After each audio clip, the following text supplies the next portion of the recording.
Peran Indonesia dalam menghadapi berbagai isu global termasuk menanggulangi terorisme dan pengungsi Rohingya mendapat apresiasi Sekjen PBB Ban Ki-moon. Sebab Indonesia menangani masalah dengan pendekatan multidimensi, bukan hanya satu jurus. Sekjen PBB Ban Ki-moon sangat mengapresiasi langkah Indonesia menangani berbagai isu global. Ia juga mengundang pertemuan bilateral Presiden Joko Widodo sebelum penutupan ASEAN Summit 2015. PBB tertarik ingin mengetahui lebih jauh metode pendekatan yang dilakukan Indonesia dalam menyelesaikan berbagai isu global melalui berbagai pendekatan, termasuk soal mencegah terorisme. Sementara Presiden Joko Widodo mengatakan untuk menangani teror bukan lagi hanya persoalan militer, tetapi juga melalui pendekatan agama. Jokowi menambahkan terkait isu terorisme, Indonesia memberikan masukan agar mengundang tokoh-tokoh agama saat sidang PBB mendatang, khususnya saat membahas isu radikalisme.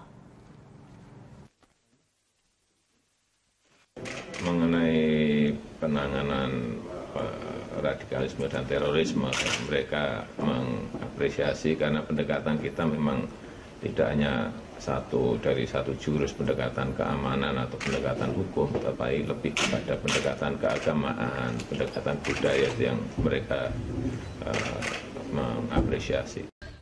Presiden Joko Widodo telah tiba di Kuala Lumpur Jumat malam untuk mengikuti KTT ASEAN di Malaysia.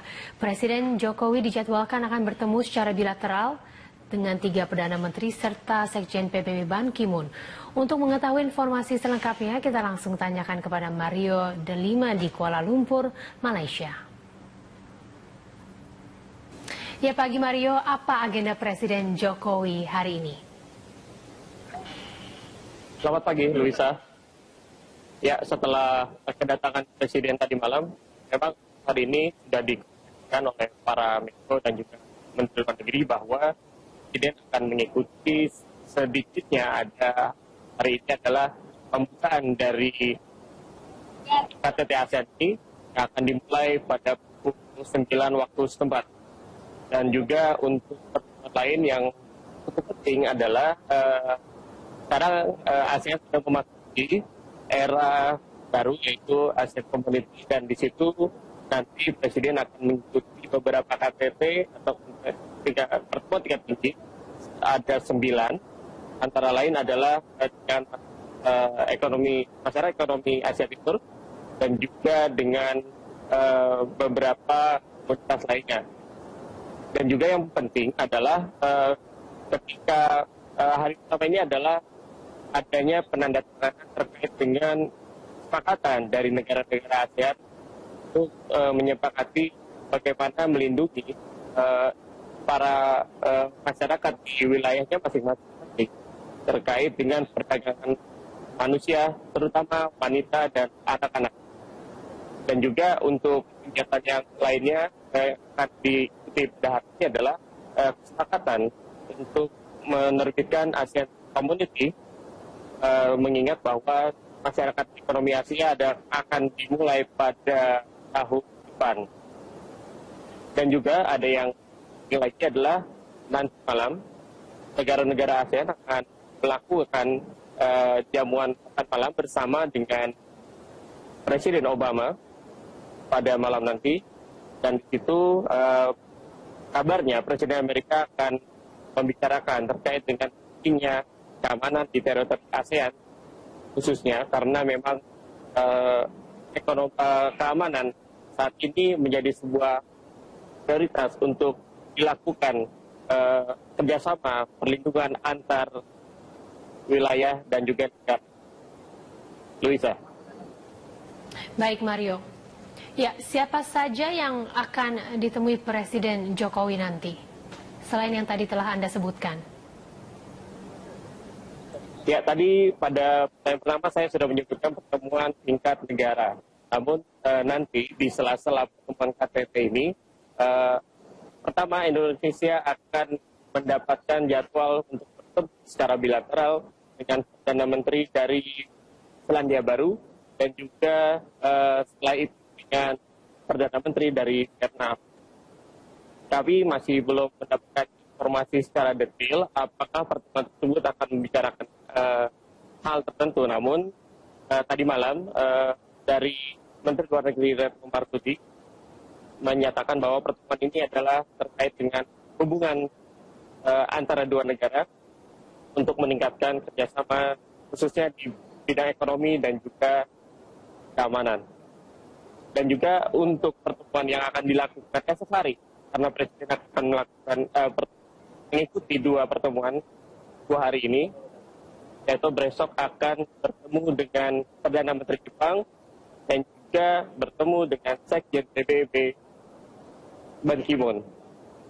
Perlu diketahui bahwa pertemuan-pertemuan tersebut adalah permintaan dari pihak mereka, dan Indonesia saat ini akan menunggu kapan tepatnya akan bertemu dengan para delegasi tersebut ataupun para pimpinan dari negara-negara tersebut. Khususnya untuk PBB, kami sempat menanyakan terkait dengan pertemuan Presiden Joko Widodo dengan Ban Ki-moon yang akan dilakukan besok. Inti dari pertemuan tersebut adalah PBB mengapresiasi keberhasilan Indonesia dalam beberapa tindakan. Salah satunya adalah terkait dengan irregular immigration yang terjadi di Indonesia, atau Indonesia menjadi negara transit dari para imigran, yaitu Rohingya. Dari PBB, ia mengatakan bahwa perlakuan yang dilakukan oleh Indonesia sudah cukup manusiawi dan menjadi sebuah contoh untuk negara ASEAN. Nah, untuk lebih lengkapnya, kami masih menunggu pertemuan tersebut karena detailnya akan diberikan oleh pihak Menlu atau Presiden langsung. Kita akan menunggu. Bisa. Baik, terima kasih Mario Delima melaporkan langsung dari Kuala Lumpur, Malaysia. Kami akan langsung ke Polda Metro Jaya. Bersama dengan rekan Cikal Multasam akan ada informasi konferensi pers tentang penyalahgunaan senjata api. Langsung kita simak berikut ini. Ini beredar di masyarakat. Tanpa izin, kami sudah koordinasi dengan Wasendak Mabes Polri, kemudian ketua yang membawahi airgun dan airsoft gun, sudah dijelaskan mana yang diperbolehkan, mana yang diizinkan, dan mana yang dilarang. Seperti ini. Saya ulangi, 106 airgun, 12 pucuk senjata api, 1 buah pen gun. Ini kami pengembangan dari penangkapan di Depok. Pen gun ini kami tangkap tersangka ada di Bandung dengan rangkaian senjata lainnya yang sama berbahayanya. Ini rakitan tapi berbahaya, ini seperti ini. Ada pelurunya. Ini namanya pen gun. Pelurunya seperti ini. Ini kalau Anda zoom, ya, kaliber 22.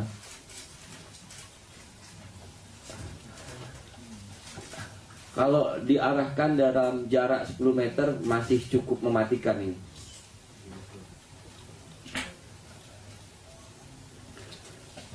.13 selongsong revolver,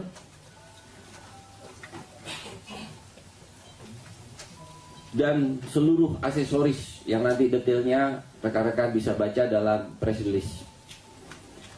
Dari rangkaian tindakan kepolisian yang dilakukan, kami telah menangkap 8 TSK atas nama KS 42 tahun, WH 30 tahun, HRA 32 tahun, KMR 29 tahun, MS 30 tahun, HW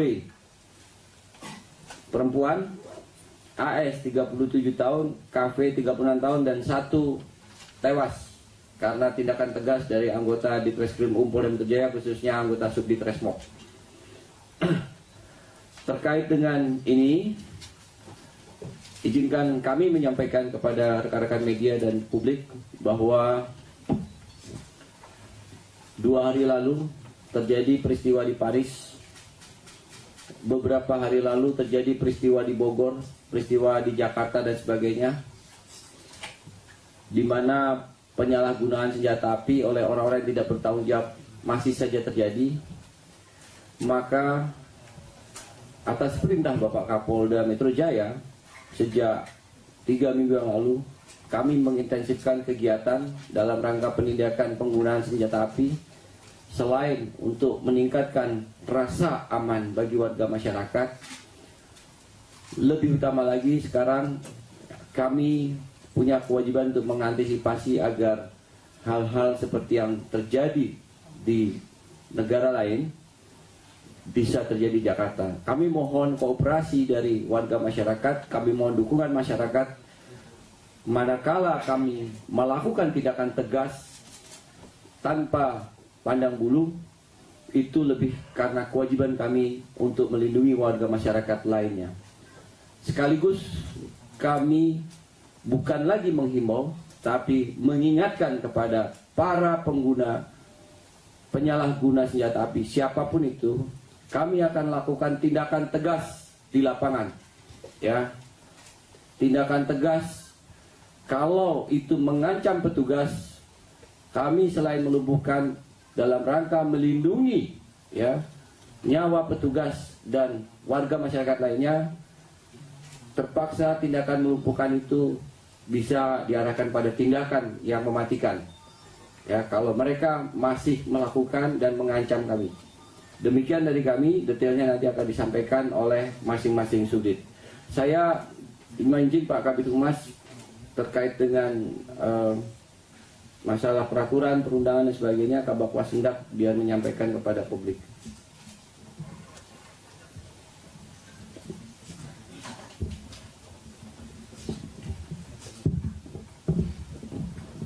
Terima kasih.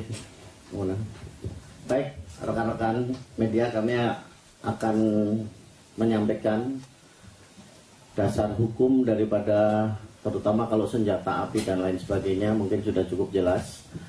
Kalau untuk airsoft gun, air gun itu digolongkan kepada senjata api yang menyerupai atau yang disamakan. Artinya di Perkap 8 2012 di sana telah dijelaskan bahwa airsoft gun itu hanya dibolehkan untuk senjata olahraga dan itu hanya ditaruh ataupun digunakan di tempat olahraga, artinya di lapangan. Apabila senjata-senjata airsoft gun itu dibawa keluar daripada tempat latihan, itu dikenakan tindakan ataupun aturan yang sesuai dengan perundang-undangan, yaitu senjata disamakan atau menyerupai senjata api dikenakan undang-undang darurat. Dan untuk jurisprudensi daripada airsoft gun ini sudah cukup banyak yang diputus dari pengadilan, baik itu Jakarta Barat, Jakarta Selatan, dan Depok, kemudian Tangerang juga sudah ada.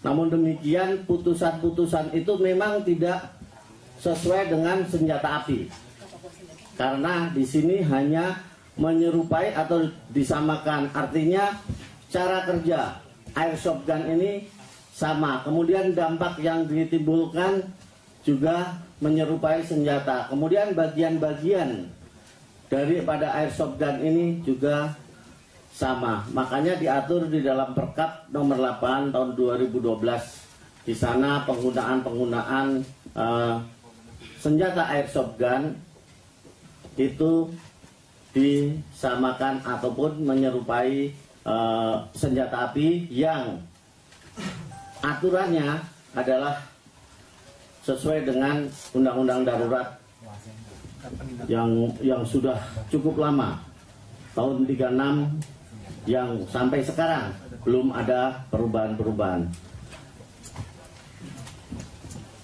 Itu untuk air gun ataupun airsoft gun. Makanya itu undang-undang itu untuk undang-undang darurat, undang-undang 12 tahun 51. Makanya sudah cukup lama sekali. Itu rekan-rekan mohon izin yang dapat kami sampaikan mengenai airsoft gun. Karena kalau kemudian kami tambahkan, kalau peluru sepanjang penyelidikan kita, peluru itu belum ada yang rakitan, tapi masih pabrikan.